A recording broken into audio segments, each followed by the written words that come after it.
Hey guys, welcome to Facebook Live. We hope you are having a fantastic day so far. My name is Brittany Pratt and I serve as publicist here at Master Books. Some of the things that I do, I schedule interviews with authors for radio, TV, blog, you name it. My job is to attract as much attention to the authors and their books as possible. And some of you have worked with me in the review crew to review books. And I am also Randy and Kristen's daughter. Their favorite daughter, I will add. And if anybody would like to refute that, they can come on Facebook Live and do so. But I think I'm pretty safe. I am number 4 of 9 in our family. So that is a little bit about me. Yeah. Today I am here with in-house author Craig Froman to discuss his new My Story, fresh off the printer, little happy dance because we are so happy that is in. We're very happy. So before we jump in, we have to point out that Craig, again, matches his shoes and his shirt perfectly.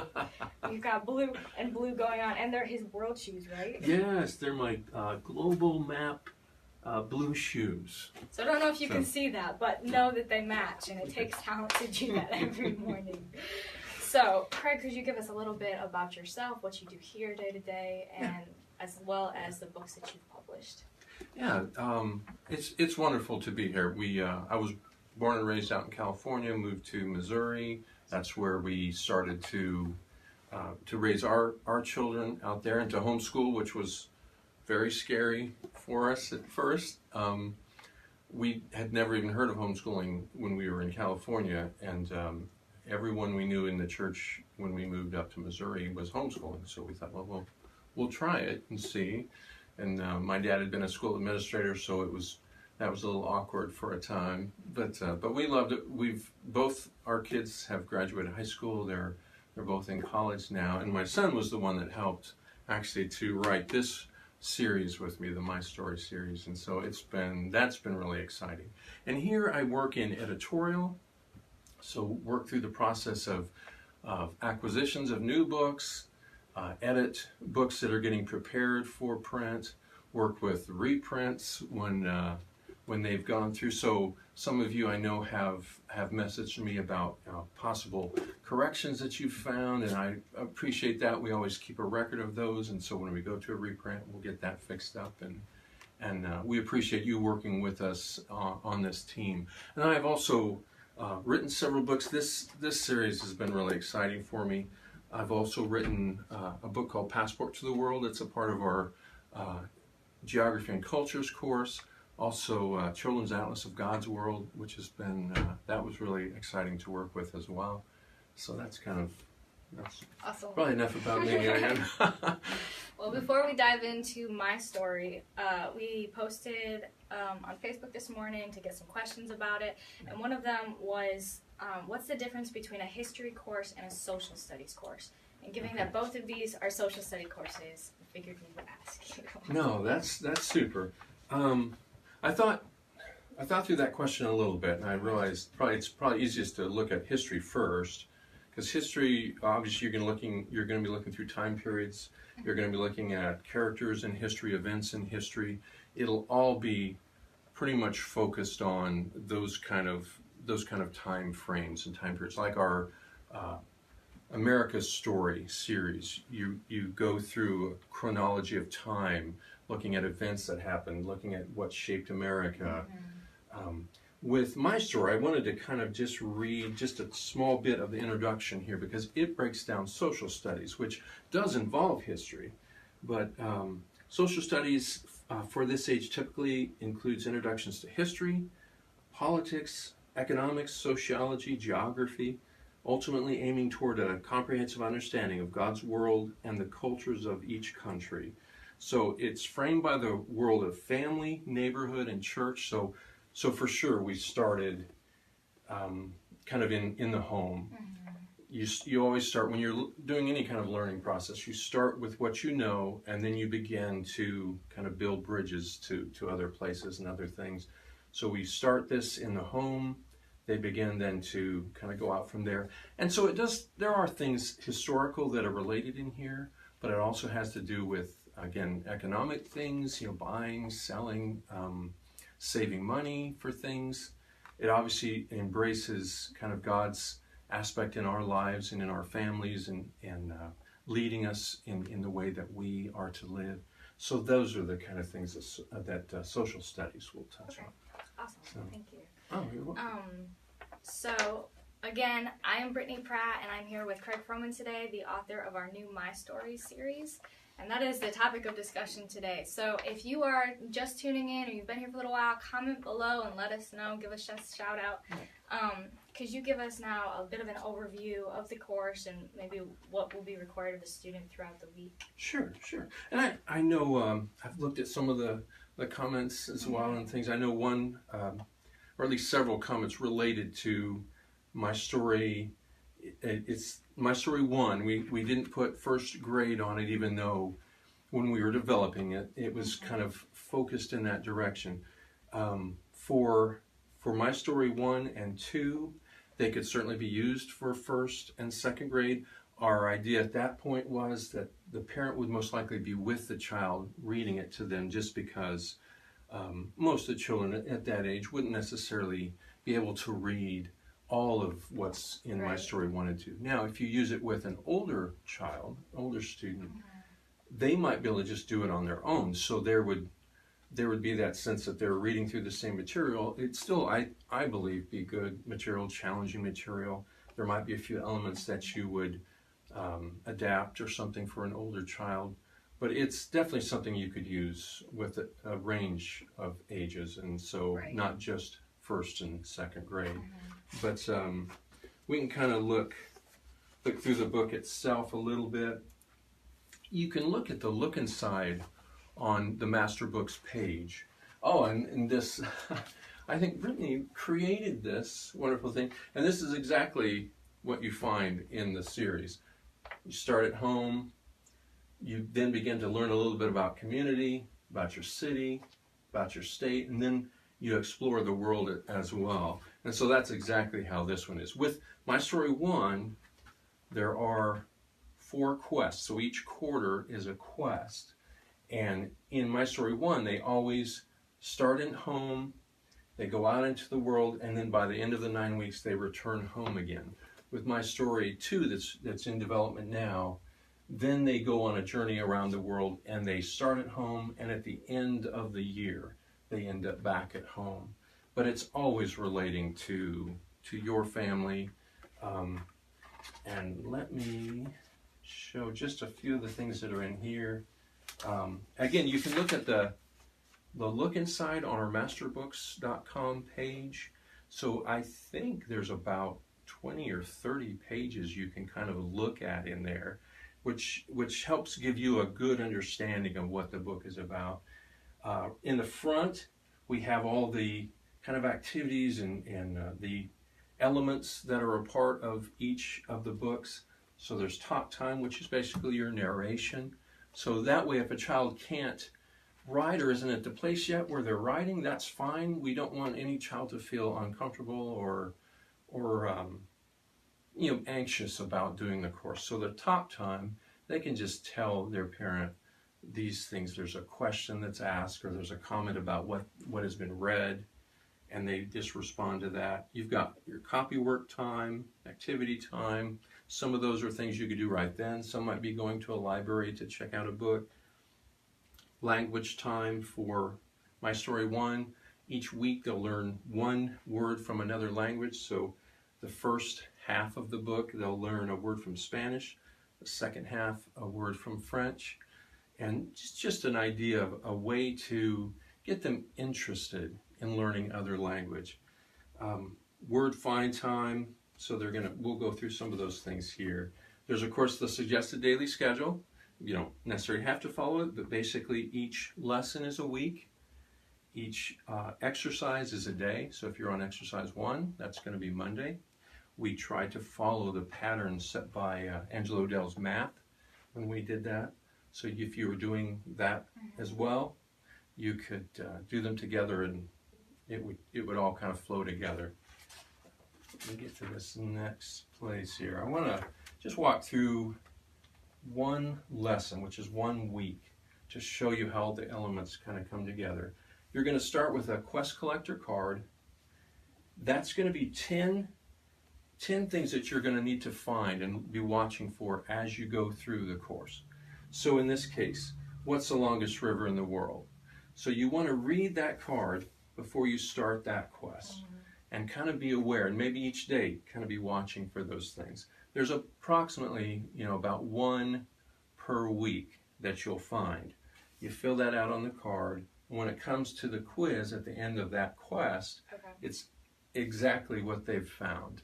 So it's not going to be some horrible, scary surprise. It's going to be exactly what they've been finding as they go through their journey, as they go through their quest. And then there's a map on the back of that quest card, so you can tear that out. It's perforated. The map on the back, it's going to show you exactly where you are on each lesson. So if you're in lesson 13, you're there in Brazil, and you can know exactly where you are in the world. And again, in this one, they're always going to come back home at the end of their quest. This one happens to be my Train Through America, so with each lesson, each week, they're traveling in a different mode of transportation. This one happens to be a train, so they watch for trains as they go through that week. They might be on roller skates, might be in a wheelchair, they might be on a plane. Each week, they're going to be able to kind of watch for the way that they're traveling through that week. And then here you've got some activity time. As you go through, there's picture time where they have time to color, talk time. So what colors did you use in your picture? Why did you pick these colors? There's some simple things like that. There's word find time where they're going to search for words that have been discussed in that week. Here's the language time. Again, here's the copy work time. In book 1, there's an element that's every week. It's not in book 2. It's helping hands time, and that's where we talk about people in your community that are helpful, that you can know, and that may be a pastor. It may be, in this case, let's see. It's talking about taxi drivers, pilots, airline people who work long hours to make sure you can go places that are fun. So it's people that are helpful. All kinds of different people are discussed. And that's a way to open them up to the idea of maybe something they might want to do one day. There'll be nurses discussed. There'll be librarians that are people, and so that they might encounter in their home. Review time is at the end of every week, so every Friday you're going to have a little bit of talk time about what they might have found very interesting that week. The word collector, that's something that's kind of important. As you're going through each day, you're going to see words in yellow, and those are the word collector words, and you can just write them on a 3x5 card. It's getting them to understand, just kind of writing them out a little bit. If they're older, they might write what they know of as a definition on the back of that card. And then that's just a part of kind of reviewing the week's words and expanding their vocabulary. But that'll be an important element. And then the My Story Journal is at the end of every week as well. So it's called My Story, and we wanted to keep that in line as a child travels through different countries and does different things and encounters different people. We always want them to reflect back on their own story and who they are. As they're going through it, they can journal in these pages if they want. And there's some simple things. It's what favorite book would you bring with you if you took a trip? So at this point in their life, your child's going to be journaling kind of a little bit about themselves every week. So it'd be something that you could put in a separate journal as well if you want, with pictures or whatever that you would like, so that you kind of capture a little bit of their story as you go through this year, and you can they can remember back then sometime who were their best friends, what was their favorite food at that time in their life, something like that they can keep, and that would be, I think, would be something sweet to hold on to and to remember back to those times. Then in the back of the book, there's an appendix with some of the things about each state. So we have collected all the 50 states, in this case the nickname of the state flower, the state bird, so you can learn a little bit more about your own state. That's really cool. And then here's the quest collector quizzes in the back. Again, They're exactly what's on the card. We don't want any of the children to feel tricked or anything like that. If they know what they collected, they'll know the answers for the quizzes. And then the answers for that, there's the word find time answer key as well on the back. And that's pretty much kind of walking through what you'll experience. And again, it's 5 days a week, about 30 to 40 minutes maybe per day is what you'd be experiencing. Awesome. How involved would you say mom needs to be in this course? And that's where it would depend on the age of the child and where the child is on their reading level and things like that. If a child is just learning to read, then they may need to just sit with them and be able to read with them. And then if it's a color time or something, they could just let them do that on their own, or the word find time, they could do that on their own, no matter the age, I would think. Okay. If they're older, and a child is able to just read through it on their own, they could just be kind of available to the child if they had any questions or anything like that. But okay. So it would depend on kind of where the child is on their reading level and comprehension. So. We had a couple more questions from our Facebook post this morning. Viola asked, when can we expect to see previews of My Story 2? And can you do book 2 without having starting in book 1? Okay. I know My Story 2 is in full development now. I know that it's all been written. They're laying it out now. I would imagine within a couple weeks there should be able to be something that we could post that would show some of the first parts. Of course, the table of contents and such, where they're going to be journeying, and that would be available we could make that available fairly soon. My Story 1 and 2 are developed separately, though. My Story 2 is a little bit of an edge up just because of the content. We were trying to prepare students for America's story if they went directly into America's story. And so it's a little bit more difficult perhaps, but you wouldn't necessarily have to do one before doing two. They're not connected where, if you haven't read this one, you're going to be lost in the other one. No, and there's separate elements in book 2 that aren't a part of book 1. Okay. So yeah, they could definitely choose to do whichever one they want. Okay, cool. Well, if you are just joining us, again, my name is Brittany Pratt, and I'm here with author Craig Froman, and we're talking about My Story.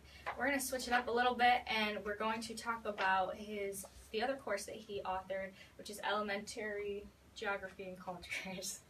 So we can grab one of those. And Craig, can you give us just a bit of an overview of this course and how this one works? Yeah. So the teacher guide is going to again have the schedule and everything for the daily readings. Now this one's a little different, since the teacher guide kind of helps direct you to what to read in the books, and those books are the Passport to the World and Children's Atlas of God's World. So the teacher guide will show, let's say that you're going to read Dutch, which is a language of the Netherlands.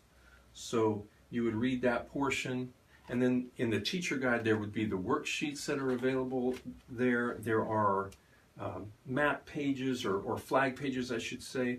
There's also quizzes involved. There's the question and answer time. There's recipes from around the world that are included. So one thing on that one, let me pull that out real quick, that is fun, is there is a passport that's available in the pocket of the book.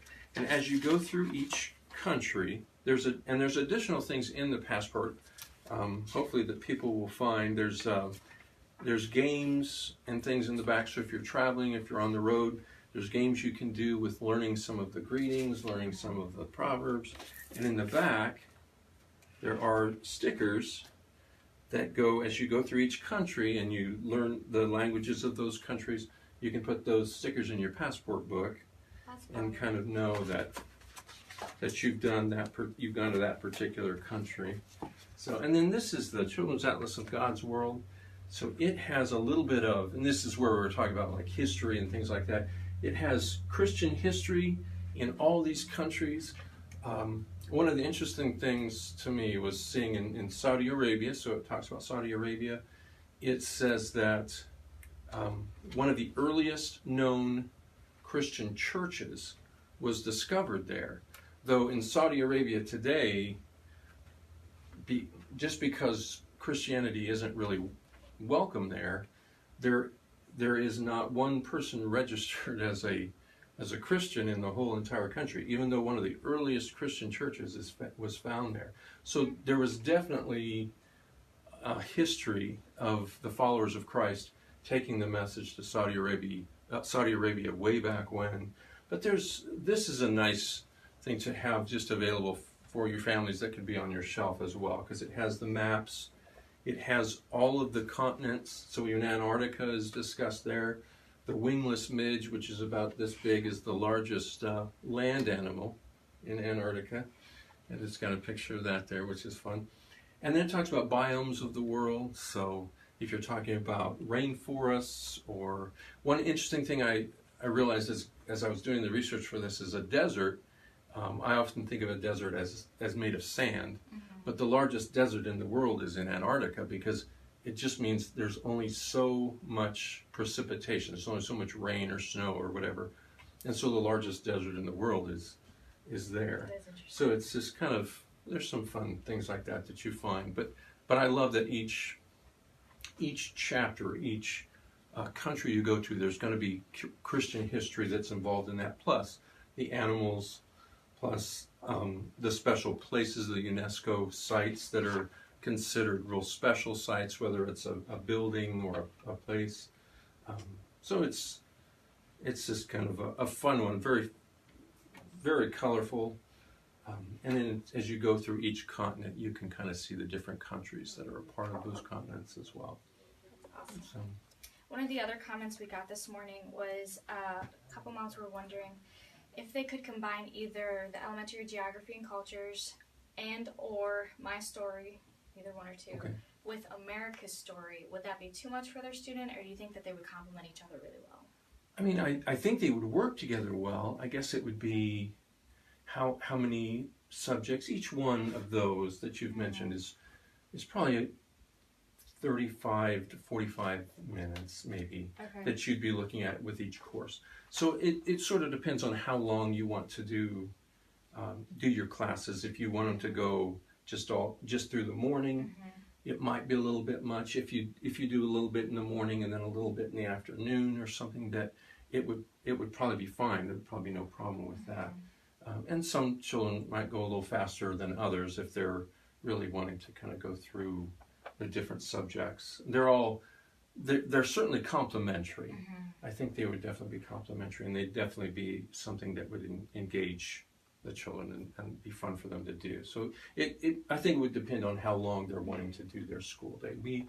I guess we would normally go through the morning, and our kids would usually wrap up about 1 or 2 after like a little lunch break and everything. Okay. And so I think it would have worked for them to do, for sure. Okay. So, yeah. Awesome. Well, I think we hit on all the questions that at least I saw on the feed. If there were any questions that didn't get answered in this video, please comment them below, and we'll be monitoring them and going back through and answering them for you. We'll also post the links to all the books that we used today, including my story. I actually have a copy right here. We'll post a link to that set in the comments below, so keep an eye out for that, just to make it easily accessible for you guys. So I think that's about it. Craig, do you want to say anything to the moms before we go? Yeah, oh, sure. And number one, thank you so much for being a part of this, and for being a part of who we are, and being a part of Master Books and our curriculum. It's exciting to see that connection that we're developing with all of you there, and being able to serve you, to be able to provide your families with materials that hopefully we would have wanted for our kids when they're all grown up now, but it would have been something fun for them, I know. And I know that the more you enjoy learning, the more likely you are to want to learn more. So it's to make things that are both engaging and educational, but also just fun and enjoyable, makes learning, I think, just that much better. I'm just going to share something real quick. I have an author page that's called Passport to the World, and it's just on Facebook. If you want to follow that, I try to make sure everything's kid friendly. It's not necessarily all things a kid would love necessarily, but I make sure that it's kid friendly. And it's just facebook.com / and then it's CM Froman. So, and I'll post things, maybe just 1 or 2 things a day at the most, so you're not going to be flooded with things. But I try and cover things from all around the world, things that would be interesting, exciting things, creative things that God has created. So if you want to follow on that page as well, that would be fun to have you there too. So, and we will link that one below too, so if you want to go see that, it'll be there. So thank you so much for joining me today. Certainly. Thank you all. And thank you so much for joining us today. If you like this video, please be sure to like it. Thumbs up, even better, a heart. God bless.